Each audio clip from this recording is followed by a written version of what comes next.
마을은 온종일 적막했다. 특히 마을의 가장 깊숙한 곳에 자리한 이곳은 이 땅의 예문종가로 이름 높았던 광산김씨 사계 집안의 종택. 연лек한 규모의 이 고택은 하루 종일 텅 비어있는 듯했다. 사계 김장생의 13세손 김길중씨. 그는 하나뿐인 자손을 도시로 내보내고 고색 창연한 이 옛집의 세월을 홀로 지켜오고 있다.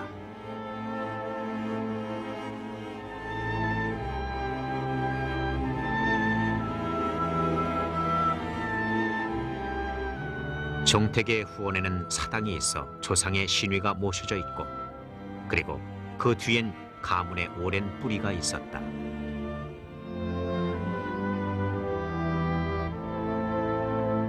그가 이 가문의 터를 떠나지 못하는 건 종손이라는 무거운 책무 때문이다.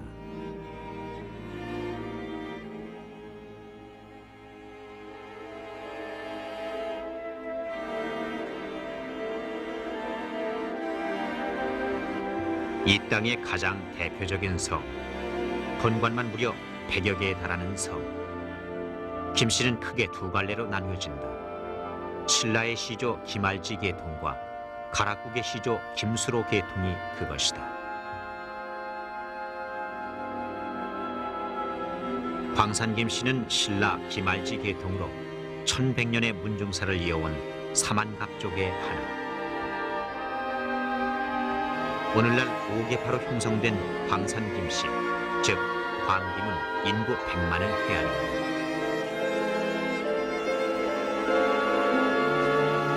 신라 왕자 김훈광, 그는 광산김씨의 시조로 일컬어지는 인물이다. 그가 이곳에 처음 뿌리 내린 것은 1100년 전.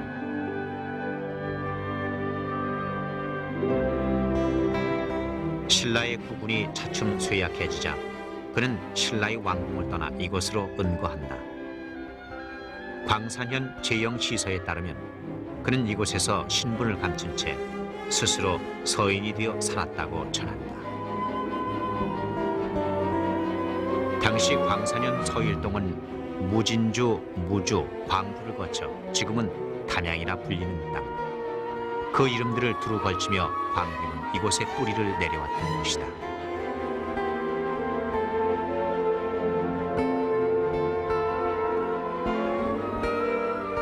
평장동, 광김이 대대로 세거해온 마을의 또 다른 이름이다. 고려 때의 정의품 단직이었던 평장사를 무려 8명이나 배출한 데에 그 유래를 두고 있다. 그래서 이 마을로 들어서면 함부로 벼슬 자랑을 하지 말라고 했던 것. 산자가 조상의 자리에서 내려다본 평장동. 7, 8겹의 산줄기가 머리를 조아리고 있다는 것이 흥광의 단서였다. 풍수지리서로는 비봉포란형, 봉황이 알을 품고 있다는 형사였다.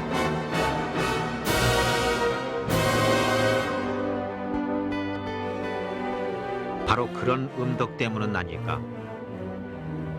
조선 급제자 정록을 들춰보면 광김은 상신 5, 대제학 8에 문과 급제자만도 무려 260여 명에 달한다. 우리 민족사에 있어서의 광산김씨는 학술적인 측면하고 사상적 측면에 있어서 아주 큰 발자취를 남기고 있습니다. 특히 이 조선조에 들어와서 사계 김장생 선생, 신독제 김집 선생 두 부자분이십니다만 이 부자분이 남기신 우리 사상사에 있어서의 큰 공적은 지울 수 없는 그런 발자취를 우리 민족사에 남기고 있는 것입니다. 사계의 김장생 선생. 광산김씨의 큰 자랑으로 받들어지는 사계 김장생은 광김을 이 땅의 예문종가로 우뚝 서게 한 조선조의 대학자였다. 평생 그의 곁을 떠나지 않았던 아들 신독제 김집 또한 이 나라 예학의 거부. 도남서원은 이들 부자를 주향으로 모시고 있는 조선 예학의 발상지다.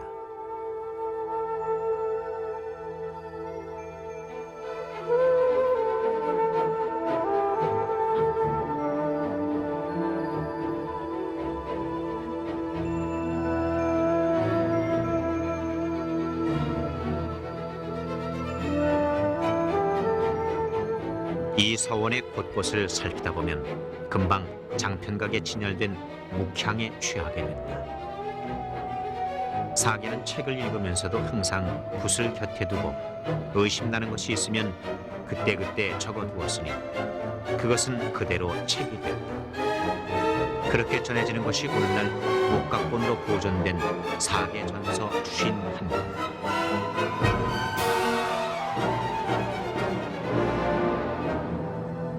사계를 흠모했던 송시열은 사계의 글씨를 일러 난초잎 같다고 했던가. 하나, 시들지 않고 살아 숨쉬는 것이 어찌 글씨뿐인가. 상세한 그림까지 곁들여 놓은 그의 저작 가래집남은 조선 예법의 정수를 집대성한 것.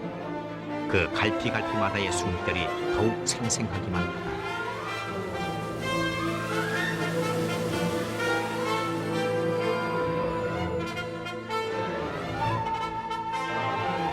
이는 중국의 주작 아래에서 벗어나 비로소 우리 풍속에 맞는 예법을 새롭게 정립한 이 땅의 명저였다. 이에 임조는 그에게 자색 교류를 내려 그를 나라가 걷는 큰 길이라 여겼으며 조정의 전례나 커다란 행사가 있을 때마다 그에게 자문을 구해왔다. 사후 그는 그의 아들 신독제 김집과 함께 문묘에 배양되는 영예를 누린다. 한 가문에서 이처럼 부자가 함께 배양되기는 이것이 처음이자 마지막이었으니 이들의 학문이 얼마나 높았던가를 쉽게 짐작해야 한다.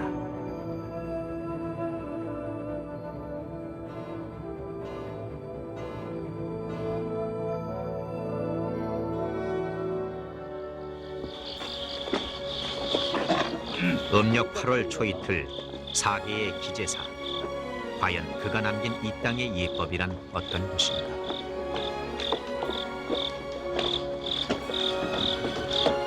그는 예에는 혼자 하는 것과 남에게 하는 것, 함께 하는 것이 있다고 했다.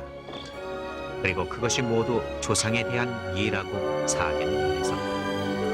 그러나 오늘 그 까다로운 예법을 아는 이는 누구일까? 이 제사에 참석한 바로 이 노인들뿐인 것은 아닐까?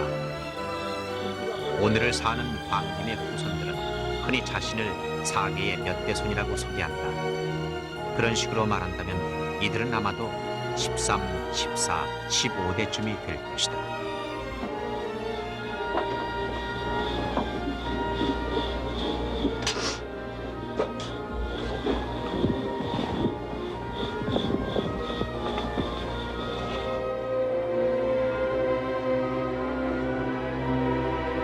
사계를 낳았던 충남 논산군 고정리. 400년을 이어온 광김의 세거지가 바로 이곳이었다.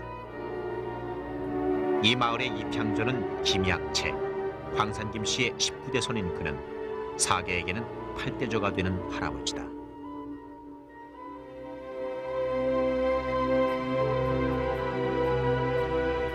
지금도 처마를 맞대고 살아가는 광김은 40여 가구. 마을 앞으로 유독 눈길을 끄는 정려각 하나가 자리하고 있다.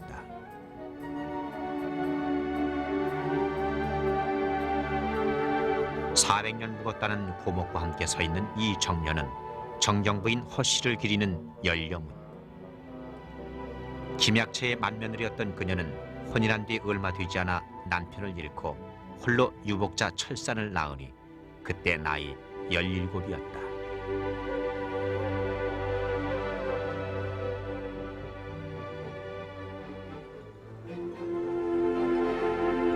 마을 뒷산에 있는 이 고갯길은 이름하여 범너미 고개. 친정에서 개가할 것을 종용하자 유복자 철산을 얻고 허씨 부인이 꼬박 보름을 걸어왔다는 길이다. 그때 밤이 되면 범이 나타나 허씨 부인의 길 안내를 했다는 이야기가 지금까지 사실처럼 회자되고 있다. 이 고개를 넘으며 허씨 부인은 무슨 생각에 잠겼을까?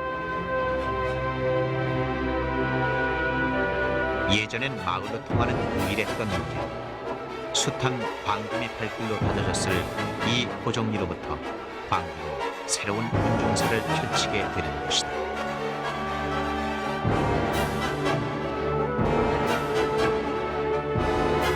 풀어머니 밑에서 장성한 철사는 국왕을 낳게 되고 다시 오대손으로 사계를 이어온 것이다.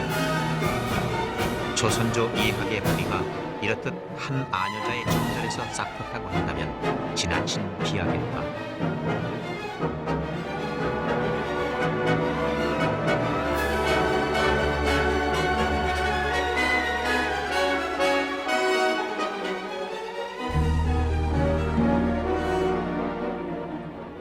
화동 서원은 고려 때의 인물 김양감을 주향으로 모시고 있는 서원이다.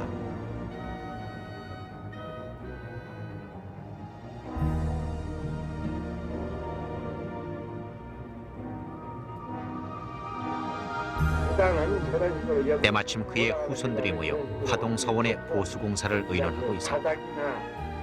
그러나 문제는 재원 조달과 조경, 옛것을 온전히 지켜 새롭게 하기란 언제나 쉽지 않은 겁니다.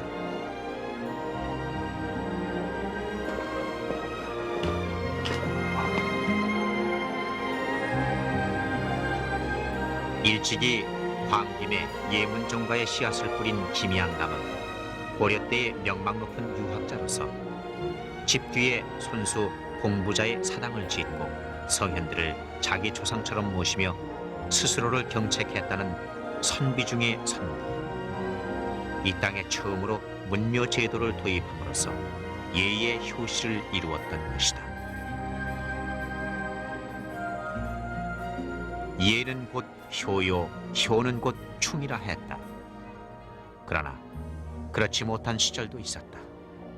고려 말 직제하까지 벼슬이 올랐던 두문동 72현의 한 사람 김약씨가 바로 그런 경우였다.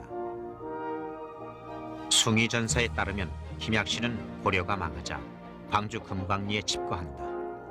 조선조는 다시 그에게 직제하게 벼슬을 내렸으나 그는 청맹으로 행세, 다시 세상과의 인연을 맺지 않는다. 하늘과 땅이 부끄러우니 공분을 쌓지 말며 비석을 심지 말라고 했던 김약씨. 그는 예와 충으로서 세상과의 탐을 쌓았던 그런 인물이었다.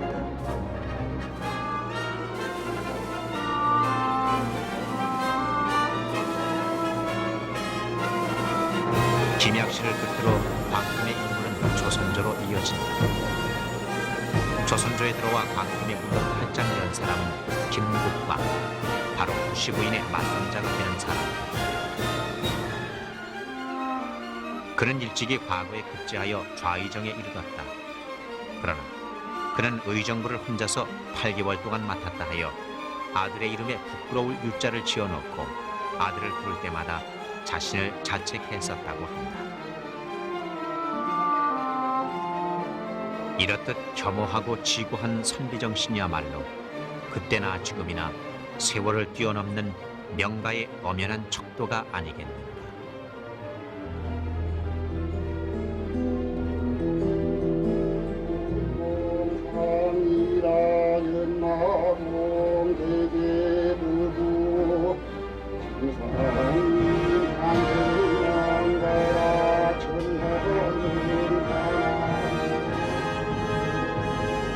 조선의 이름난 소설가 서포 김만중.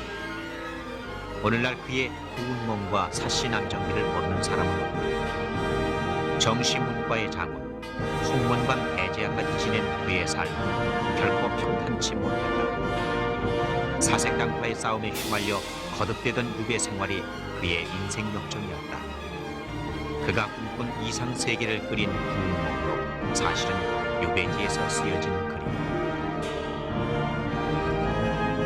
유복자로 태어나 풀어머니 밑에서 자란 서포의 효성은 참으로 감동적인 바가 있다. 오직 어머니를 즐겁게 하기 위해 사기와 잡기를 밤새워 읽어드렸다는 서포. 그의 이러한 효심에 의해 쓰여진 구운몽과 사시남정기가 오늘날엔 한글 문학의 이정표로 평가받고 있으니 서포인들 짐작이나 했을까.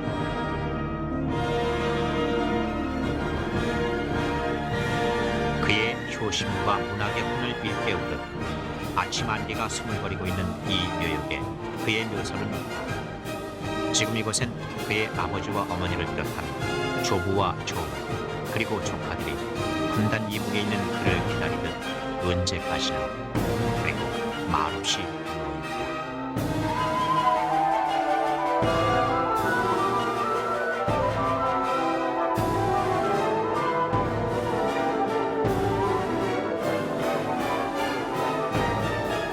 무등산 중턱 충장사. 임진왜란 시 후익 장군의 호를 받아 일본군의 후남 진출을 막았던 의병장 김덕문. 그래서 후남 사람들이 고경령 전상이와 더불어 후남의 삼충신으로 기리고 있는 광김의 인물. 무인의 기계가 공연히 서린 이 시에서 우리는 그의 인품을 쉽게 짐작할 수 있다. 성리학의 대가 성문의 제자로서 유하게도 밝았던 그의 일생은 문인의 꿈에서 결국 무인의 삶으로 끝난 것이다.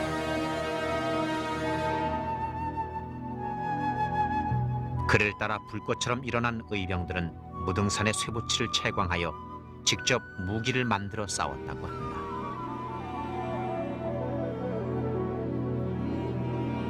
그때의 정황을 말해주듯 이곳 주검동 바위에 새겨진 글씨와 이따금 발견된다는 쇠붙이들은 보는 이의 가슴을 뜨겁게 한다.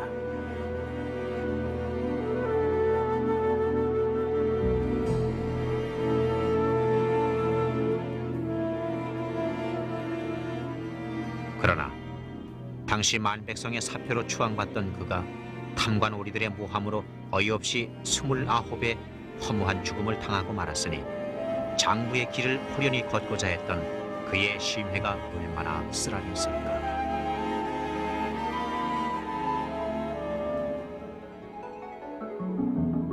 그 밖에도 문세를 빛낸 인물들은 수없이 많다. 조선조 4대 명필 중에 한 사람이자 인수치의 명인이라 불리우는 자암 김구도 빼놓을 수 없는 광김의 자랑이다.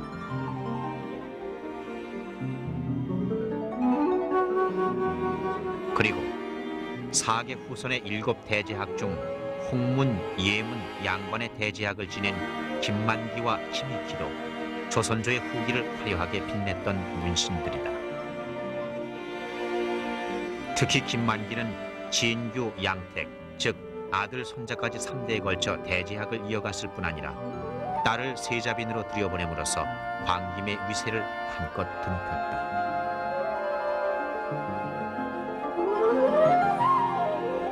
그러나 수백 년이 지난 지금의 우리 앞에 그러한 조상들의 위세는 어디에서도 찾을 길이 없다. 있다면 풍상어린 유적과 애묻은 물품들, 그리고 그들을 기리는 후손들의 향후가 영원히 버릴 수 없는 애물단지가 되어 우리 곁을 떠나지 않고 있을 텐데, 그것이 마치 아련한 그리움이기도 하고 또 때로는 뿌리 깊은 고목 같은 것이라면 지금의 신세대들은 어떤 식으로 공감할까?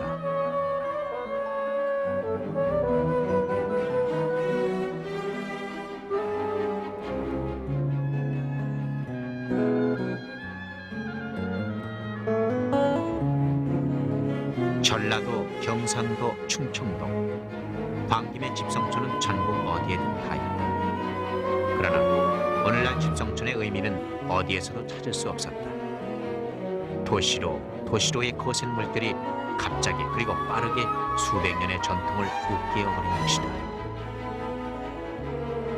그저 노인들뿐인 집성촌, 문중사를 가름할 만한 사람으로서 40대의 장년이면 제일 어린 축에 들 정도이니 세상 만에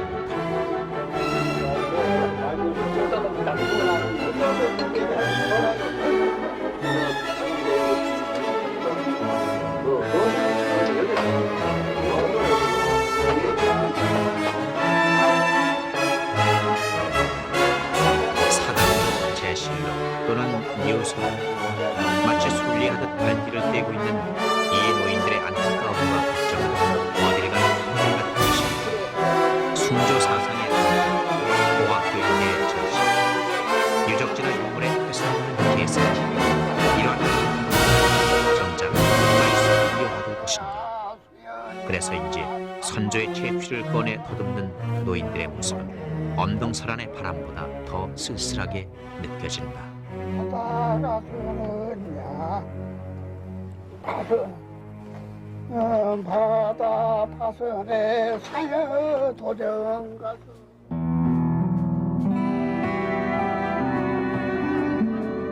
경북 안동군 와령면 군자리. 이 마을은 원래 지금은 안동댐이 돼버린 저 물속 깊이 있었다. 그때 이름은 오천리로 광김의 가장 오래된 종가마을이었다.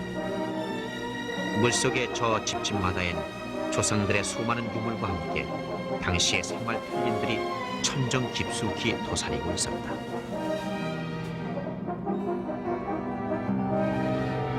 이전할 때서야 발견됐다는 이 많은 유물과 문서와 서책들은 바로 그들의 문세였고 사상이었다. 또한 그들의 가족사가 모아진 시족사로서 그것은 곧 우리 민족의 역사이기도 했다. 실로 사람으로서 사람답게 살았었다는 광김의 족적이 아닌가.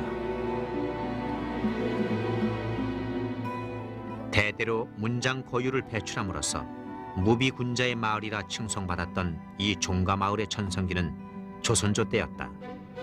그러나 지금은 그때가 아니다.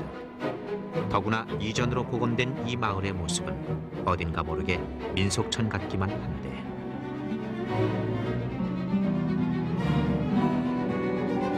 일필휘지로 누대에 걸쳐 내려온 종훈. 충효 전가를 써내리고 있는 이 후손의 심정은 어떨지 차마 물어볼 수가 없었다.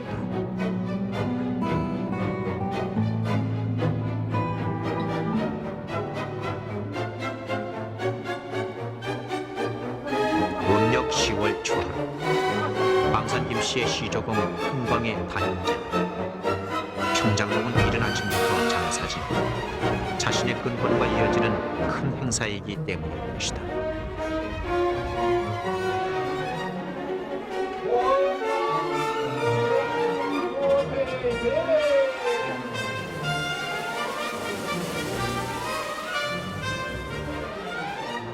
조상의 이름 뒤에 자신을 세워 확인하는 자리, 후손의 이름 뒤에 자신을 비추는 자리.